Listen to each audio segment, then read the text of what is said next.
सोमवार दिनांक 2 फेब्रुवारी 2026 सोलापूरचे ग्रामदैवत श्री सिद्धेश्वर महाराज यांच्या जीवनावर आधारित ऐतिहासिक आणि दुर्मिळ हस्तलिखित पुराण चोरीला गेल्याच्या आरोपातून एका आरोपीची न्यायालयाने निर्दोष मुक्तता केली आहे. प्रथम वर्ग न्यायदंडाधिकारी बिराजदार यांनी हा निकाल दिला आहे. श्री सिद्धेश्वर महाराजांचे चरित्र कवी राघवान यांनी 1940 मध्ये हस्तलिखित स्वरूपात लिहिले होते. सुमारे 50 पानांचे हे ताम्रपटावरील पुराण एका लाकडी पेटीत फिर्यादीच्या वाड्यातील पूजास्थानी ठेवण्यात आले होते.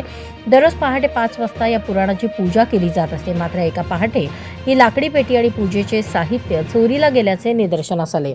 मात्र या प्रकरणी फौजदार चावडी पोलीस ठाण्यात घरफोडी आणि चोरीचा गुन्हा दाखल करण्यात आला होता.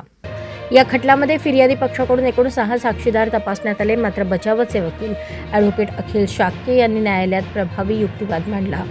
तपासण्यात आलेल्या 6 साक्षीदारांच्या जबाबांमध्ये मोठी विसंगती आहे. दरम्यान आरोपीविरुद्ध गुन्हा सिद्ध होईल असा कोणताही ठोस पुरावा नाही.